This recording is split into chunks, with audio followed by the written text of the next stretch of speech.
Sige, dahil dyan ako muna mag-start. Raffle. Tapos, raffle. Dito di ba? Raffle. Ako, during my receiving, wala akong na-feel. Di ba? Wala akong na-feel. Oh. Kasi, ano bang batch ba ako? 2010 ako Kalimutan ko lang kung anong batch ako. 2010, ang CLP pa noon, kasama namin ang it's either ang sold or ang couples. Doon kami nakikisama. Ngayon, mapapansin ninyo, batch 4 kayo. Ibig sabihin, 4 na batch na kami nag-CLP na puro singles lang. Okay? Sa akin noon, nung in-invite ako mag-CLP, parang ganun din sa naramdaman ninyo. Ayoko. Bakit? May trabaho ako sa Saudi. Binigay ito sa akin ni Lord Bakit pa ako mag-CLP? Nagdadasal ako, nagsisimba kami sa Pilipinas, ang family ko nagsisimbahan lagi. So, my question is, what the use of CLP? Kasi nga, alam ko, may guide ako ni Lord. Twice akong in-invite. So, orientation, hindi ako nang-attend. Pangalawa, talk 1 and 2. Doon na sa 3rd week na pag-invite sa akin, may nangyari. May nangyari hindi maganda. That time, sabi ko, siguro kulang nga. Kulang nga yung pagbibigay ko ng time para sa kanya. Kulang nga siguro na nagdadasal lang ako. Kulang nga siguro na magro-rosary ako. So, I try na umatan ng CLP. Okay, continue CLP. Tulad ng iba, may mga absent din ako. At ang pinaka-special kong na-absent is receiving. Wala akong receiving ng batch ko. Pero, continuous akong nag-service. Tuloy-tuloy akong nag-service sa CLP na lagi akong nasa sa food ministry ako. Hindi ako nakakaharap sa mga nag-CLP. Katulad ng mga nasa foods natin, bihira nyo sila makita kasi busy nga sila. Nung nag-service na ako, sabi ko parang may kulang. Yes, nandoon nga ako. Yes, nagsaservice ako sa aking mga brothers. Parang may kulang. 2012 na ako naka-receive. 2012 na ako nag-undergo ng receiving. 2012. 2012 na ako nag-receiving. That time, sa batch namin yun.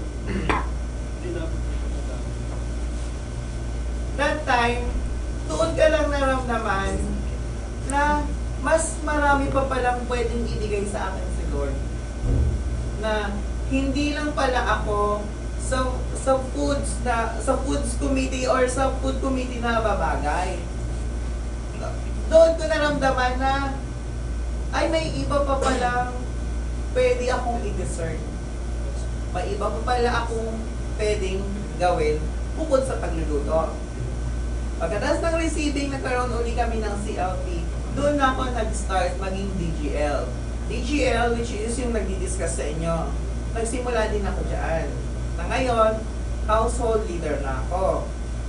Question, paano ako nakaharap sa bawat pagsubok? Kasi, sa bawat pagsubok na dumadaan sa ating buhay, ang unang-unang tatanungin sa atin is ang ating pagkatao. Diyan tayo unang-unang sinusubok. Hindi man lingid sa kaalaman ninyo yung aking gender. Nandoon ako sa pangatlo. Merong mga lalaki, nag-iinom ng bababae, pagiging makasalanan mo. Sa amin, iba din yung way ng aming pagiging makasalanan. But through CLP, through Singles for Christ, pag-join mo ng CLP, doon yung dumadating na time na binabawasan mo yung kasalanan mo o natututo ka ng harapin si Lord Jesus Christ. Tama ba? Kanina habang tahimik kayo, nag-pray kayo, doon yung nararamdaman na yung mga kasalanan ko pala, ang dami-dami ko palang kasalanan na dapat ipag-sorry. Ang dami-dami ko palang kasalanan na dapat ihingi ng tawad. Ngayon nakikita niyo ko or naririnig niyo ako nagsasalita sa harapan ninyo. Sino ang nagbigay sa akin ng lakas ng loob? Sino ang guide ko para humarap sa inyong lahat? Which is, nung binigay sa akin to, ang unang-unang question ko sa sarili ko, kaya ko ba? Nakikinig ba sa akin ng mga participants? Susunod ba sila sa akin? Pero, with the guide of the Holy Spirit, tinanggap ko siya.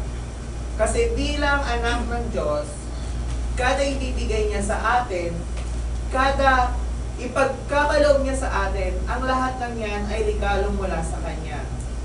Maging kasiyahan man yan, o problema man niya sa buhay. Ang problema sa buhay na binibigay niya is, ginagawa niya yan para maging guide natin, para maging matatag tayong mga anak niya. Isa sa kasiyahan ko ngayong umagang ito is ang aming service team.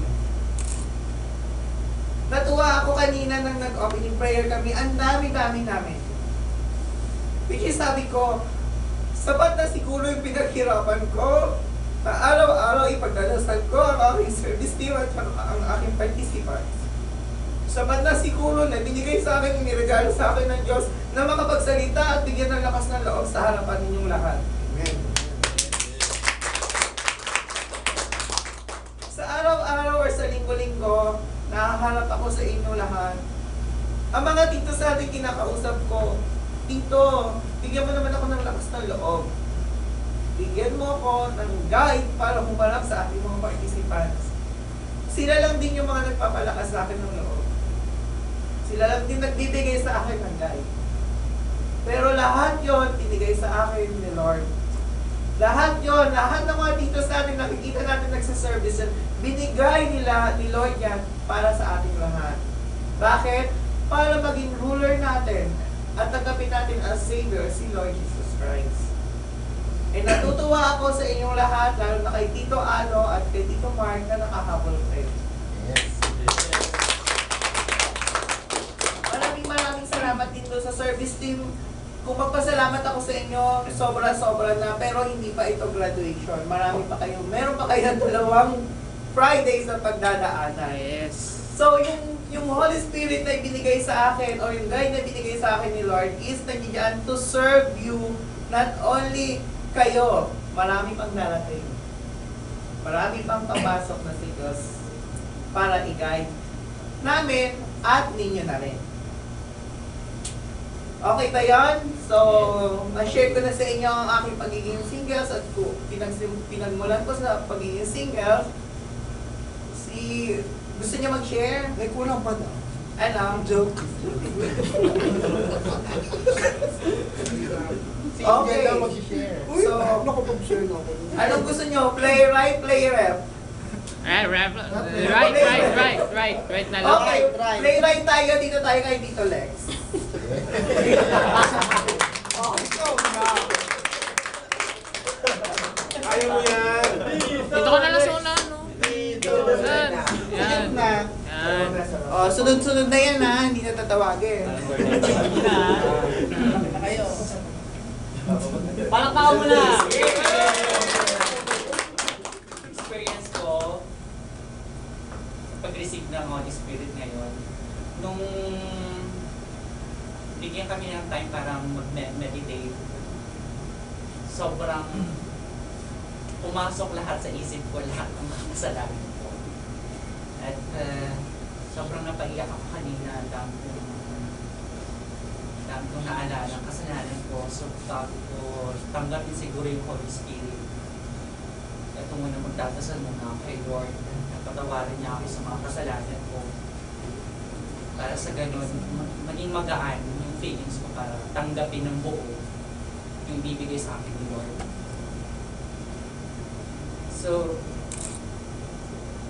halos hindi na ako makahinga kasi nabarado na yung ilong ko kanina eh, sa kakaiyak. Sobrang dami kong iyak. Kaya,